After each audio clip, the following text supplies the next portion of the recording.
मुश्किल नहीं कुछ भी इस दुनिया में, तू जरा हिम्मत तो कर, ख्वाब बदलेंगे हकीकत में, तू जरा कोशिश तो कर। नमस्कार, राधे राधे, राम राम, खमा गणी, जय जिनेंद्र। कैसे हो दोस्तों? मैं रणजीत सिंह, वेदांत क्लासेस के ऑनलाइन प्लेटफॉर्म पे आप सभी का हार्दिक स्वागत व अभिनंदन करता हूँ। प्यारे प्यारे सुंदर सुंदर विद्वान साथियों, हम पढ़ रहे हैं राजस्थान ज्योग्राफी, राजस्थान मतलब geography of India, geography of Rajasthan है ना। तो उसमें हम सामान्य परिचय पढ़ रहे हैं मित्रों। सामान्य परिचय में हमने नामकरण पढ़ लिया, स्थिति पढ़ ली, विस्तार पढ़ लिया, और अब हम पढ़ेंगे मित्रों, अब हम क्या पढ़ेंगे? राजस्थान में करक रेखा की क्या स्थिति है, और राजस्थान में प्रधान या म्योत्तर मतलब अरे ग्रीनविच में रेखा मानी गई है राजस्थान की, उसकी क्या कंडीशन है। मतलब आपको दिखाता हूं पहले मैं राजस्थान का नक्शा। यह है दोस्तों राजस्थान का नक्शा, ये राजस्थान का नक्शा। इसमें करक रेखा कहाँ से गुजरती है? करक रेखा राजस्थान के दक्षिणी छोर से गुजरती है। देखो, जैसा कि माना यह है अपनी पृथ्वी है, पृथ्वी के बिल्कुल मिड पॉइंट मध्य से 0 डिग्री अक्षांश गुजरती है, 0 डिग्री अक्षांश गुजरती है। इसके ऊपर यहां से करक गुजरती है, करक रेखा गुजरती है, ठीक है। और इसी करक रेखा के लगभग यहां पे अपना राजस्थान बसा हुआ है। क्या बसा हुआ है दोस्तों? राजस्थान बसा हुआ है। यह है अपना राजस्थान। तो करक रेखा राजस्थान के कितने जिलों से गुजरती है मित्रों? करक रेखा राजस्थान के लगभग 2 जिलों से, लगभग तो क्या 2 जिलों से ही गुजरती है। जिले वो है, एक तो है बांसवाड़ा और एक है डूंगरपुर। मित्रों, करक रेखा की राजस्थान में कितना किलोमीटर लंबाई है? 26 किलोमीटर लंबाई है, जिसमें से 25 किलोमीटर बांसवाड़ा में से गुजरती है और 1 किलोमीटर डूंगरपुर में से गुजरती है। देखो, जैसा कि आप सबको विदित है, यहां से करक गुजरती है। इसमें तो अच्छा सा दिखेगा नहीं, मैं तो अगले पेज पे बना ही देता हूं। यहां आ जाओ आप। यह है मित्रों अपना राजस्थान। क्या है ये? यह है मित्रों राजस्थान है अपना। क्या है दोस्तों? यह है राजस्थान, ठीक है। तो राजस्थान के बिल्कुल यहाँ पे 2 जिले हैं। एक जिला तो है यहाँ पे, उसका नाम है बांसवाड़ा, और एक जिला नाम है, उसका नाम है डूंगरपुर, ठीक है भाई।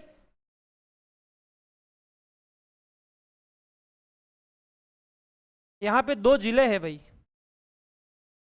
एक जिला है यहाँ पे बांसवाड़ा और एक जिला है यहाँ पे डूंगरपुर, ठीक है। यहां से रेखा गुजरती है, उस रेखा का नाम है,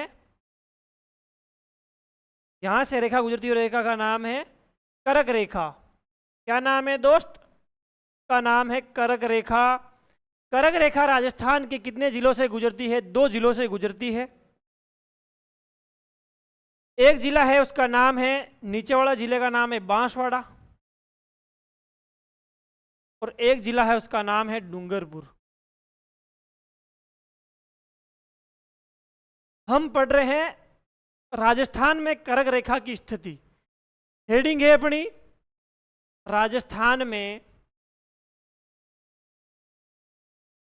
करक रेखा की, राजस्थान में करक रेखा की स्थिति। यह है अपनी हेडिंग। देखो मित्रों, बांसवाड़ा का एक शहर है, कस्बा है, उसका नाम है कुशलगढ़। तो कुशलगढ़ शहर के मध्य से गुजरती है करक रेखा, ठीक है। तो करक रेखा बांसवाड़ा के मध्य से गुजरती है। डूंगरपुर का दक्षिणी छोर एक गांव है, उसका नाम है चीखली गांव। चीखली गांव से गुजरती है, उसका नाम है करक रेखा। तो आपसे पूछे बताओ, करक रेखा राजस्थान के कितने जिलों से गुजरती है? डूंगरपुर के चीखली गांव से गुजरती है भाई। ये डूंगरपुर का गांव कौन सा है? चीखली गांव। और डूंगरपुर में इसकी कितनी लंबाई है? 1 किलोमीटर। और राजस्थान में कितनी लंबाई है इसकी? राजस्थान में कुल लंबाई है 26 किलोमीटर, ठीक है। 26 किलोमीटर में से 1 किलोमीटर तो हो गई डूंगरपुर में, तो बची कितनी फिर बच गए दोस्तों 25 किलोमीटर। कहाँ है ये? 25 किलोमीटर बांसवाड़ा में है। यदि आपसे पूछे कि करक रेखा के नज़दीक राजस्थान का शहर कौन सा है? बांसवाड़ा का कुशलगढ़ है भाई। कुशलगढ़ यहाँ बसा हुआ है। क्या है भाई? कुशलगढ़। राजस्थान के किस शहर से कर्क रेखा गुजरती है? उसका नाम है कुशलगढ़। राजस्थान के मतलब कर्क रेखा के सर्वाधिक नजदीक स्थित जिला मुख्यालय कौन सा है? बांसवाड़ा।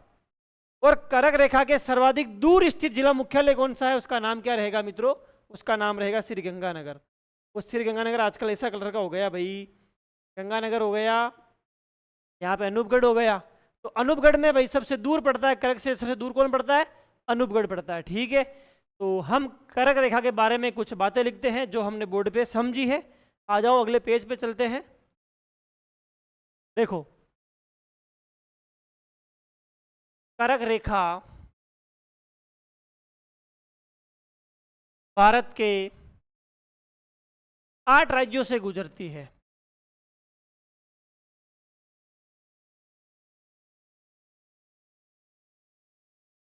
भारत के 8 राज्यों से गुजरती है।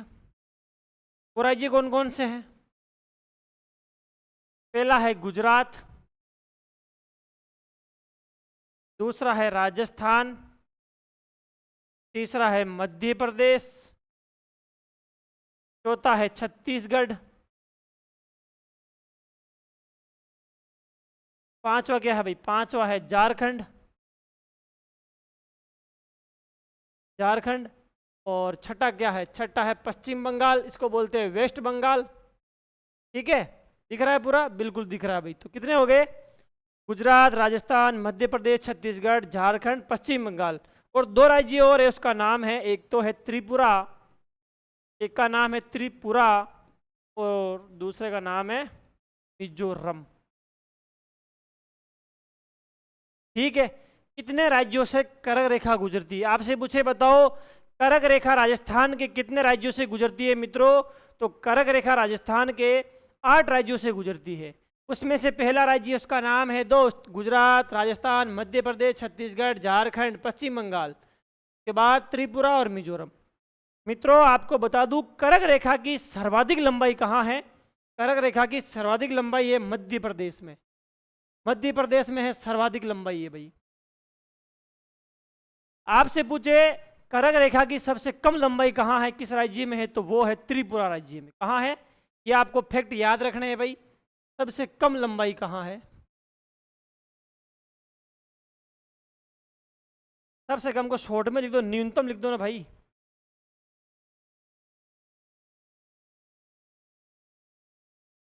न्यूनतम लंबाई कहाँ है? त्रिपुरा में है। ठीक है, ये आपको ध्यान रखना है। इसके अंदर आपको एक दिख रहा है दोस्त अपना राज्य, उसका नाम है राजस्थान।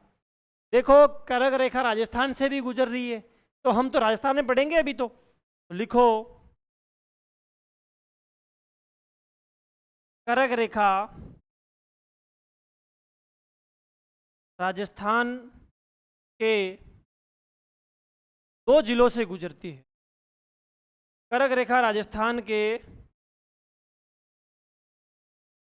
2 जिलों से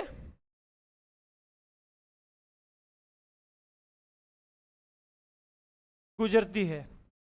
उसमें से पहला जिला कौन सा है दोस्त? उसमें से पहला जिला है बांसवाड़ा। पहला जिला है दोस्त, उसका नाम है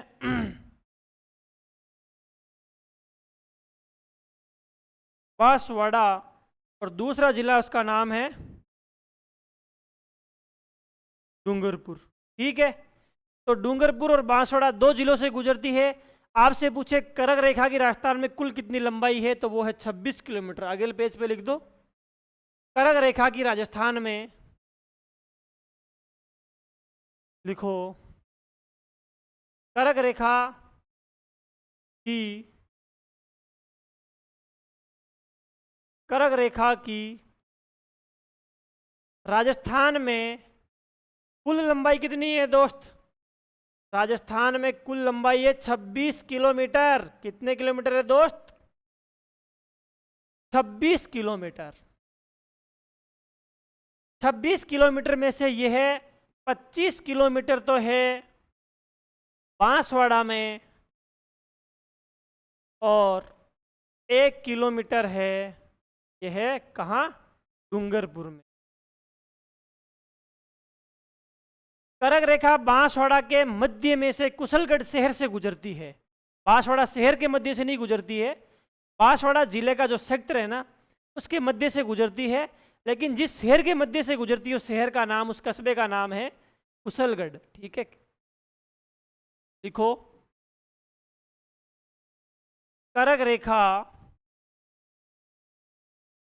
बांसवाड़ा के सेक्टर से गुजरती है, बांसवाड़ा के मध्य से गुजरती है। लिखो ना भाई, बांसवाड़ा के मध्य से, बांसवाड़ा के मध्य से गुजरती है। यदि आपसे पूछे कर्क रेखा राजस्थान के किस शहर से गुजरती है? कुशलगढ़ शहर से गुजरती है, लिख दो। कर्क रेखा बांसवाड़ा के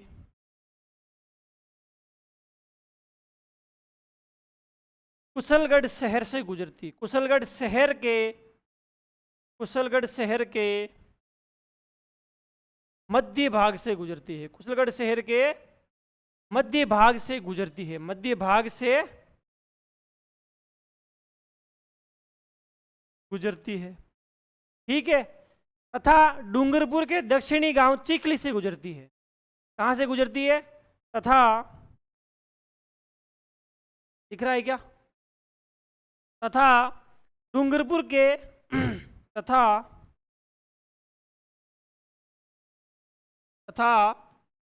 डूंगरपुर के चिखली गांव से गुजरती है। डूंगरपुर के कौन से गांव से गुजरती है? चिखली गांव से,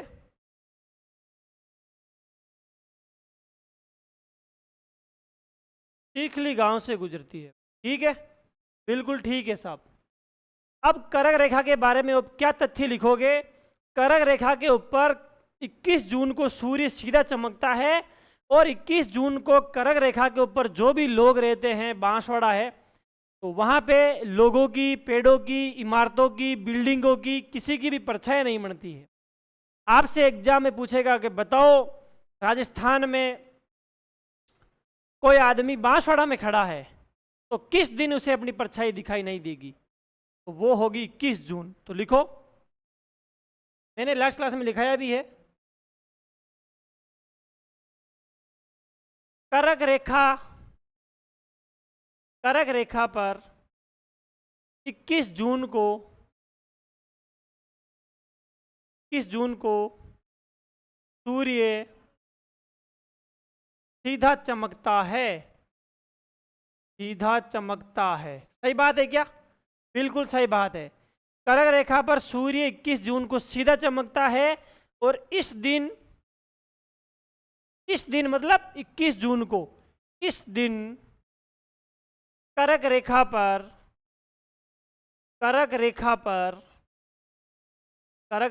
खड़े व्यक्ति को अपनी परछाई दिखाई नहीं देती है।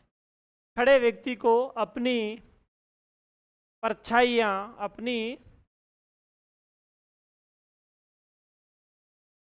परछाई दिखाई, या परछाई नहीं बनती, परछाई बनती, देखो, अरे भाई यदि उधर सूर्य है तो उधर मेरी परछाई उधर बनेगी ना, लंबी बनेगी।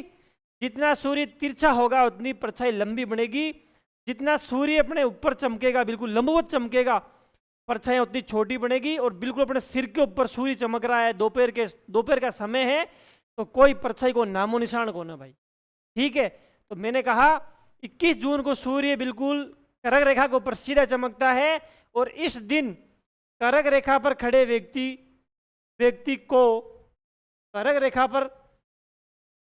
को अपनी परछाई दिखाई नहीं देती। अरे दिखाई नहीं देती का मतलब है परछाई बनती ही नहीं है, इसीलिए इस क्षेत्र को बोलते हैं नो शेड जोन। क्या बोलते हैं? इस क्षेत्र को बोलते हैं मित्रों नो शेडो जोन।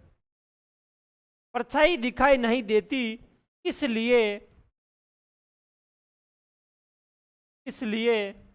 इस सेक्टर को इस सेक्टर को इस सेक्टर को नो शेडो जोन भी कहते हैं। No shadow zone, no shadow zone भी कहते हैं। नो शेडो जोन भी कहते हैं। 21 जून को योग दिवस भी मनाते हैं। आपको मैंने पढ़ाया था, जब मैंने पढ़ाया दोस्तों कि इस राजस्थान की सूर्य की सापेक्ष क्या स्थिति रहती है, उस समय पढ़ाया था। ठीक है, तो ये है करक रेखा, और करक रेखा के ऊपर सूर्य सीधा चमकता है, तो इसके बारे में हमने पढ़ लिया करक रेखा। अब पढ़ते हैं प्रधान याम्योत्तर रेखा। क्या पढ़ते हैं? प्रधान याम्योत्तर रेखा। आ जाओ अगले पेज पे चलते हैं। हेडिंग लगाओ प्रधान याम्योत्तर रेखा।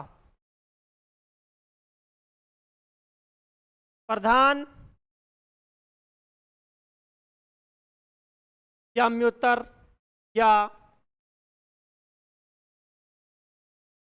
ग्रीनविच रेखा।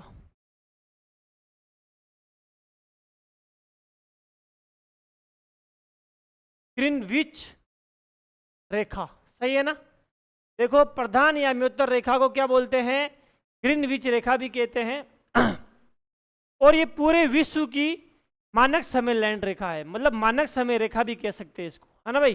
टाइम रेखा है, इससे समय की गणना होती है। देखो, ये एक्चुअल में है क्या मित्रों? ये है पृथ्वी। पृथ्वी पे किसी भी समय का निर्धारण करने के लिए, पृथ्वी पर किसी भी समय का निर्धारण करने के लिए देशांतरों की गणना की गई है। ठीक है, देशांतरों का मेन उपयोग क्या है भाई? किसी भी स्थान के स्थिति और वहां का समय ज्ञात करने के लिए देशांतरों का उपयोग किया गया है। तो देशांतर किसको माना जाए? अरे व्यापक, मतलब जिसे स्टैंडर्ड मानक समय मानते हैं ना, उसे किसको माना जाए? तो उस समय जो मेन कार्यकर्ता था, मेन जिसके हाथ में पावर थी, लोकतंत्र था, राजतंत्र था, तानाशाह था, जो भी कुछ था, उस समय की बात है। जो मजबूत हस्ती थी वो हस्ती ग्रेट ब्रिटेन थी। तो ब्रिटेन में एक लंदन शहर है, वहां से रेखा गुजरती है, उसका नाम है 0 डिग्री देशांतर। 0 डिग्री देशांतर।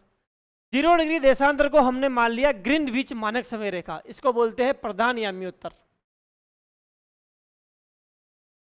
इसे बोलते हैं प्रधान याम्योत्तर। प्रधान याम्योत्तर या ग्रीनविच इसे बोलते हैं। अब मित्रों मैं बता दूं कि जो शहर या जो गांव, जो कस्बा, जो देश इधर है, पश्चिम की तरफ है,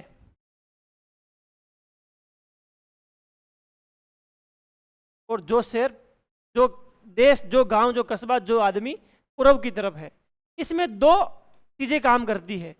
इसको समझने से इसको समझने से पूर्व आपको एक चीज समझनी होगी मित्रों, उसका नाम है पृथ्वी की 2 गतियां होती है।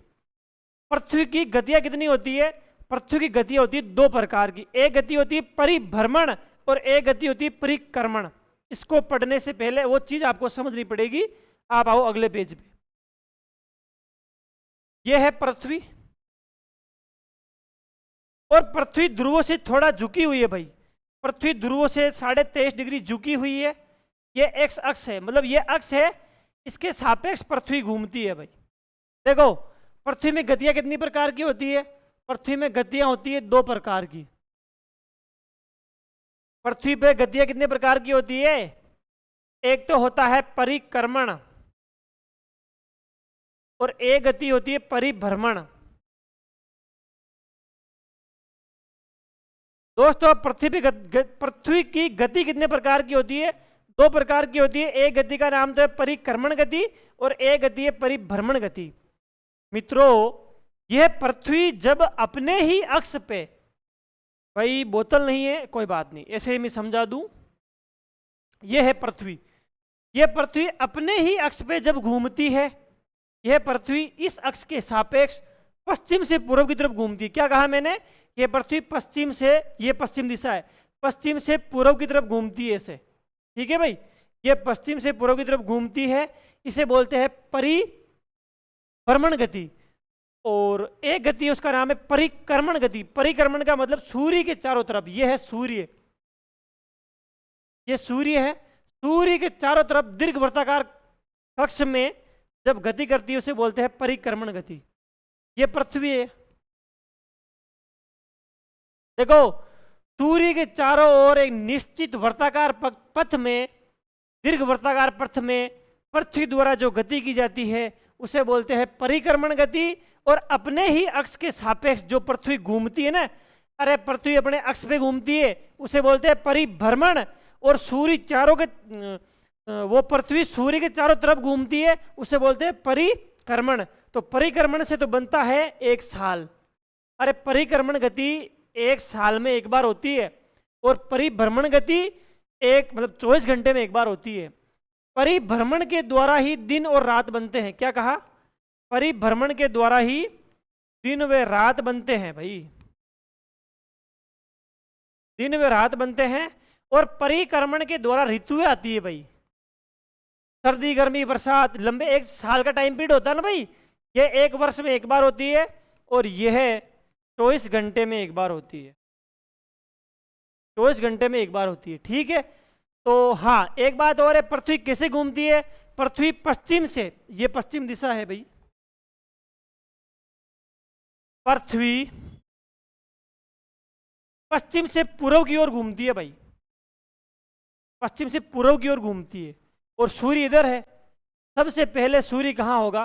पूर्व दिशा में उगेगा। क्यों उगेगा? क्योंकि सूर्य के सामने पहले जो जाएगा उसके ऊपर सूर्य की किरण पहले ही पड़ेगी। अरे भाई जैसा कि मैं बता दूं, देखो ये सूर्य है, इधर सूर्य है और ये मैं खड़ा हूं, ठीक है, उधर सूर्य है, चलो उधर मत मानो, इधर मानो आप, इधर सूर्य है और मैं ये खड़ा हूं, तो मैं सूर्य के सामने खड़ा हूं, तो सूर्य के पास कौन है? पहले मेरा ये फेस, मेरा मेन पार्ट है ना, बॉडी का पार्ट ये है भाई, तो ये है, यहाँ पे किरण पहले पड़ेगी। जब मैं निकलूंगा आगे जाऊंगा तो सूर्य मेरे ऊपर होते हुए पीछे भी तो दिखाएगा ना। इसका मतलब पृथ्वी का पूर्व का भाग सूर्य के सामने पहले आ रहा है, पृथ्वी का पूर्व का भाग सूर्य के सामने पहले आ रहा है। ये क्यों आ रहा है? क्योंकि पृथ्वी पश्चिम से पूर्व की ओर गति करती है, तो पूर्व का भाग सूर्य के सामने पहले जाएगा। इसीलिए जो स्थान पूर्व में है वहां सूर्य उदय पहले होता है, और जो स्थान पूर्व में है वहां पे सूर्य अस्त भी पहले ही होता है। अरे जहां सूर्य अस्त पहले होता है वहां सूर्य उदय भी पहले होगा, और जहां सूर्य उदय पहले होता है वहां सूर्य अस्त भी पहले होगा। ठीक उसी प्रकार आपने सुना होगा मित्रों, जापान देश कहाँ है? अरे जापान देश है पूर्व में। अरे वो होकेडो, होन्शु, शिकोको, क्यूशु, जापान के 4 द्वीप है भाई। कभी विश्व भूगोल पढ़ाने का मौका मिला मेरे को तो वो पढ़ाऊंगा मैं आपको। जापान के 4 महत्वपूर्ण द्वीप है, उस द्वीपों के नाम है होकेडो, होन्शु, शिकोको, क्यूशु, 4 द्वीप है। तो उसे जापान को बोलते हैं सूर्य उदय का देश। क्यों बोलते हैं? क्योंकि जापान पूर्व में स्थित है। जापान पूर्व में स्थित होने के कारण वहां पे सूर्य उदय सबसे पहले होता है, इसीलिए जापान को बोलते हैं सूर्य उदय का देश। ठीक है, चलो वहां नहीं जाके अभी यहां आ जाओ आप। तो ये हो गया, इससे पहले यहां हो, ये हो गई। ठीक है, इधर पश्चिम भाग है, इधर पूर्व का भाग है, और यहाँ अपना राजस्थान है, यहाँ अपना राजस्थान भारत है यहाँ पे। ठीक है, ये है पूरे विश्व का मानक समय रेखा, 0 डिग्री देशांतर पूरे विश्व की मानक समय रेखा है। और अपने भारत की मानक समय रेखा क्या है? का नाम है 82.5 डिग्री, 82.5 डिग्री पूर्वी देशांतर। देखो पूरे भारत की, पूरे विश्व की मानक समय रेखा है, उसका नाम है 0 डिग्री देशांतर, और भारत की मानक समय रेखा उसका नाम है 82.5 डिग्री पूर्वी देशांतर। ठीक है, तो अगले पेज पे आओ आप और वहां लिखो भारत की मानक समय रेखा। भारत की मानक समय रेखा, ये लिखने से पहले एक बात यहां समझ लो आप। देखो 0 डिग्री देशांतर से पूर्व में जाने पर समय 0 डिग्री देशांतर से पूर्व की ओर जाने पर पृथ्वी के समय में 1 डिग्री को पार करने में कितना समय लगता है? पृथ्वी को 1 डिग्री घूमने में 4 मिनट का समय लगता है। देखो 0 डिग्री देशांतर जाने में 1 मिनट बच जाती है इधर जाने में, 1 डिग्री पे जाने पे 4 मिनट बच जाती है, 1 डिग्री जाने पे 4 मिनट बच जाती है, 4 मिनट की वृद्धि होती है। और 15 डिग्री जाने पर 1 घंटे की वृद्धि होती है। मैंने क्या कहा? 0 डिग्री देशांतर से पूर्व की तरफ जाने पर 1 डिग्री जाने पर 4 मिनट की वृद्धि होती है और 15 डिग्री जाने पर 1 घंटे की वृद्धि होती है।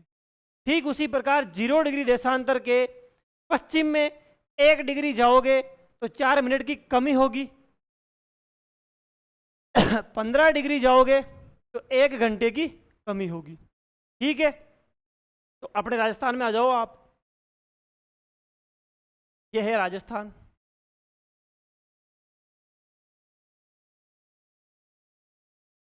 ये है राजस्थान। यहाँ पे है धौलपुर और यहाँ पे है जैसलमेर का क्या गांव? कटरा गांव। यहाँ पे है कटरा और यहाँ पे है कौन सा गांव भाई? यहाँ पे गांव है उसका, ये देखो यहाँ पे कोणा, कटरा, बोरकुंड और यहाँ पे सिलाना। देखो मैंने क्या कहा, पृथ्वी पश्चिम से पूर्व की ओर घूमती है तो पूर्व की तरफ जो पूर्व दिशा है ना वो सूर्य के सामने पहले जाती है। तो पूर्व में ये है तो यहाँ पे सूर्य सबसे पहले आएगा, यहाँ पे सूर्य की किरण सबसे पहले आएगी। सूर्य की किरण सबसे पहले कहाँ आएगी? धौलपुर में। इसका मतलब सूर्य सबसे पहले कहाँ उदय होगा? धौलपुर में होगा। सूर्य सबसे पहले उदय हो रहा है तो सूर्य सबसे पहले अस्त भी यही होगा। ठीक है, जहां सूर्य सबसे पहले उदय होता है वहीं पे सूर्य सबसे पहले अस्त भी होता है। और यहां सूर्य सबके बाद में उदय होगा भाई, यहां सबके बाद में सूर्य उदय हो रहा है। यहाँ पे सूर्य उदय बाद में हो रहा है भाई, उदय भी बाद में हो रहा है तो अस्त भी बाद में होगा।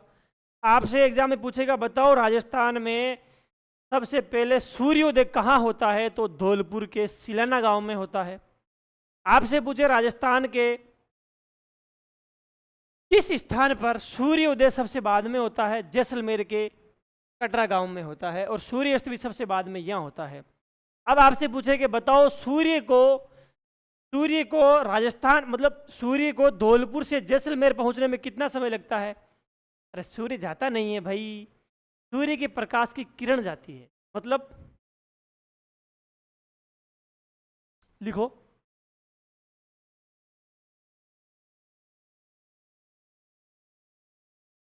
सूर्य की किरण,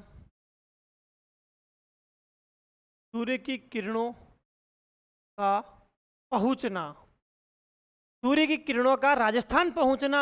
कहां पहुंचना? राजस्थान पहुंचना। देखो मित्रों, सबसे पहले सूर्योदय राजस्थान में, देखो क्योंकि पृथ्वी पश्चिम से पूर्व की ओर गति करती है। कौन सी गति करती है? परिभ्रमण गति करती है, गति करती है। इसलिए सूर्य सबसे पहले पूर्वी स्थानों पे दिखता है। पूर्वी या सबसे पहले सूर्य पूर्व दिशा में दिखता है। अतः अब क्या लिखेंगे? अतः राजस्थान में सबसे पहले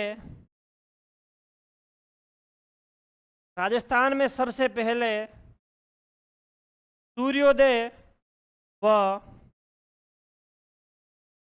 सूर्यास्त कहाँ होता है भाई? कहाँ होता है? तो वो स्थान है, सबसे पहले सूर्य उदय होते हैं सिलाना गांव में होता है। देशांतर पूछे तो कौन सा देशांतर है भाई? 78 डिग्री 17 मिनट पूर्वी देशांतर पर होता है, पूर्वी देशांतर पर होता है। तहसील पूछे तो राजाखेड़ा तहसील है, राजाखेड़ा तहसील है, राजाखेड़ा तहसील है। और जिला पूछे तो धौलपुर है, और जिला पूछे तो जिला पूछे तो कौन सा जिला है भाई? जिला है अपना धौलपुर। ठीक है, यह है सबसे पहले सूर्योदय और सूर्य अस्त कहाँ होता है? 78 डिग्री 17 मिनट पूर्व देशांतर पर होता है भाई। राजाखेड़ा तहसील में होता है, तिलाना गांव में होता है, और जिला पूछे तो धौलपुर में होता है। आपसे पूछे बताओ राजस्थान में सबसे पहले सूर्योदय किस देशांतर पर होता है? तो 78 डिग्री 17 मिनट पूर्व देशांतर पर होता है। राजस्थान में सबसे पहले सूर्योदय किस गांव में होता है? तिलाना गांव में होता है। राजस्थान में सबसे पहले सूर्योदय किस तहसील में होता है? राजाखेड़ा तहसील में होता है। राजस्थान में सबसे पहले सूर्योदय व सूर्यास्त किस जिले में होता है? धौलपुर में होता है। ठीक इसी प्रकार एक लाइन और लिखेंगे कि राजस्थान में सबसे बाद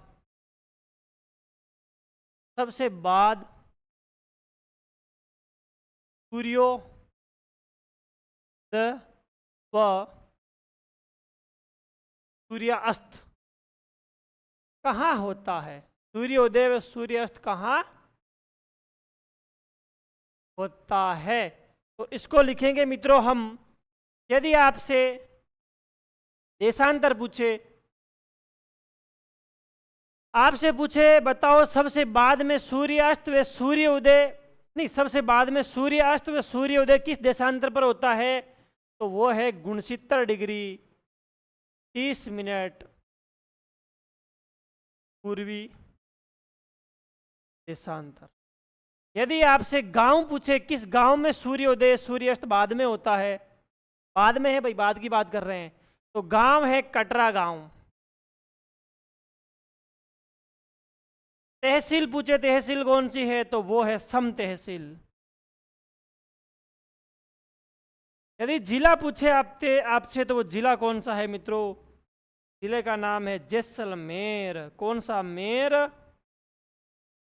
जैसलमेर। ठीक है, तो आज हमने पढ़ा है राजस्थान में सबसे पहले सूर्योदय कहाँ होता है, सबसे बाद सूर्यास्त कहाँ होता है। ऐसी अनेक सारी बातों के बारे में अनेक सारी चर्चाएं की है मित्रों हमने सामान्य परिचय में, है ना। इसके बाद हमने भारतीय मानक समय के बारे में पढ़ा है। भारतीय मानक समय क्या है भाई? भारतीय मानक समय है, भारतीय मानक समय 82.5 डिग्री पूर्व देशांतर है भाई। ठीक है, ये कटरा है, सूर्यास्त सबसे बाद में, ये हमने पढ़ा है। ठीक है, इसके बाद आपसे पूछे कि बताओ सूर्य को धौलपुर से जैसलमेर पहुंचने में कितना समय लगता है? अच्छा प्रश्न बनता है ये।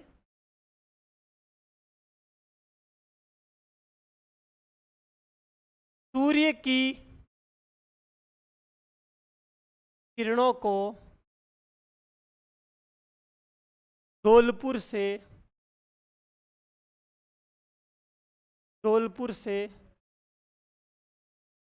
जैसलमेर पहुंचने में, धौलपुर से जैसलमेर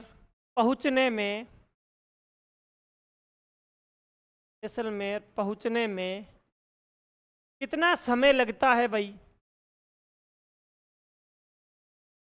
कितना समय लगता है बताओ? अरे सूर्य को धौलपुर से जैसलमेर पहुंचने में कितना समय लगता है? आपकी किताबों में, आपकी गाइडों में लिखा हुआ है 35 मिनट और 8 सेकंड लगते हैं। लेकिन ये 35 मिनट और 8 सेकंड आए कैसे मित्रों? मैं सबसे पहले उसके बारे में चर्चा करूंगा। देखो मित्रों, राजस्थान कितने देशांतर में फैला हुआ है? 69 डिग्री 30 मिनट पूर्वी देशांतर से 78 डिग्री 17 मिनट के बीच फैला हुआ है। तो देशांतर कितने हो गए? ये देशांतर हो गए दोस्तों 8 डिग्री 43 मिनट। सही है ना? अब सूर्य सबसे पहले धौलपुर में उग रहा है और सबसे बाद जैसलमेर में आ रहा है ना भाई। अरे सबसे पहले सूर्य की किरण कहाँ पहुंचती है? राजस्थान के धौलपुर में। धौलपुर से कितने टाइम बाद जैसलमेर में उदय होगी? का टाइम कैसे निकालेंगे? क्योंकि कितने देशांतरों को पार करके आ रही। सूर्य की किरण 1 डिग्री देशांतर को पार करेगी तो 4 मिनट का समय लेगी। क्या कहा मैंने? अगले पेज पे आ जाओ। सूर्य की किरण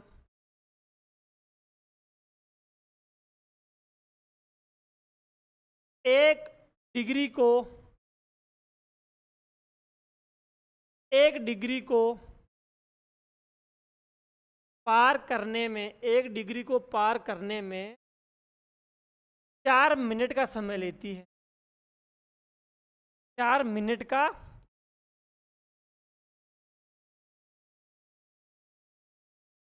4 मिनट का समय लेती है।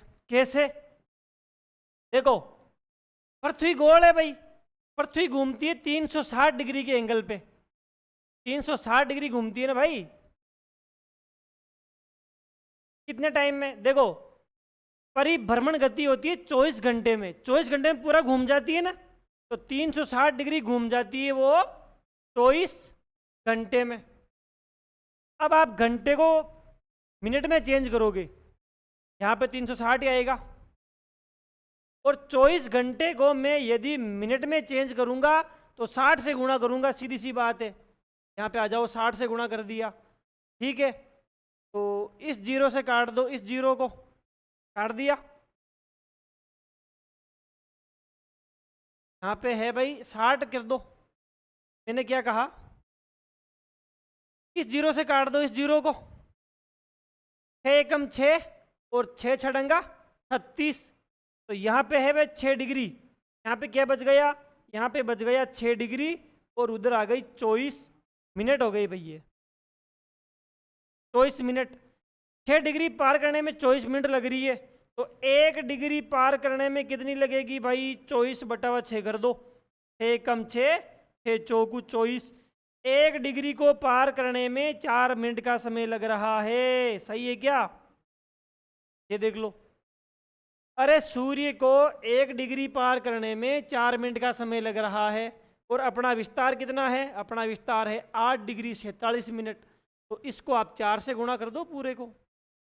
मतलब ऐसा है 8 डिग्री 46 मिनट है। इसको गुणा करना है 4 से। तो सबसे पहले मैं गुणा कर रहा हूं 8 से, तो 8 चौक 32, 8 चौक 32 मिनट तो ये हो गई। और 47 से अलग से गुणा कर दो। 47 को 4 से गुणा करो तो 7 चौक 28, हासिल आ गया 2। 4 चौक 16, 17 18, 128 सेकंड। देखो, इसको गुणा करोगे तो ये आएगा मित्रों 32 मिनट और 128 सेकंड। ठीक है, 128 सेकंड को हम मिनट में काउंट करेंगे। 60 60 2 मिनट, 180 3 मिनट। 3 मिनट और 3 मिनट और 8 सेकंड। देखो मित्रों, 188 सेकंड को मैं 3 मिनट और 8 सेकंड लिख सकता हूं। इस 32 मिनट में मैं 3 मिनट को जोड़ दूं तो 32 और 3 कितने हो रहे हैं? 32 और 3 हो रहे हैं दोस्तों 35। तो 35 मिनट और 8 सेकंड। मित्रों, सूर्य को धौलपुर से जैसलमेर पहुंचने में कितना समय लगेगा? 35 मिनट और 8 सेकंड लगेगा। ठीक है, तो इसी प्रकार हम कह सकते हैं कि सूर्य की किरण को धौलपुर से जैसलमेर पहुंचने में कितना समय लगेगा? और राजस्थान को पार करने में 35 मिनट और 8 सेकंड का समय लगेगा। ये किताबों में, गाइडों में लिखा हुआ रटा रटाया क्वेश्चन होता है और इसको मैंने आपको प्रैक्टिकली तौर पे सिखाया। कैसे आता है? ये ऐसा आता है मित्रों। देशांतर है, देशांतर को 4 से गुणा कर दो। 4 को भी गुणा क्यों कर रहे हैं? क्योंकि 1 डिग्री को पार करने में 4 मिनट का समय लग रहा है, तो 8 डिग्री 47 मिनट को पार करने में कितना समय लगेगा? 35 मिनट और 8 सेकंड का समय लगेगा। ठीक है, इसको मित्रों हम लिखते हैं अपनी एक लैंग्वेज में। आ जाओ, अगले पेज पे चलो कि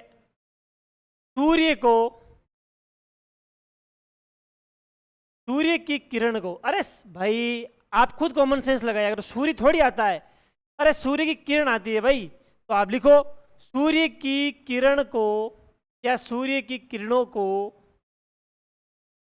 धौलपुर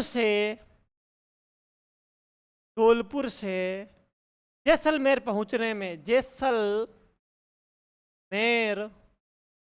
पहुंचने में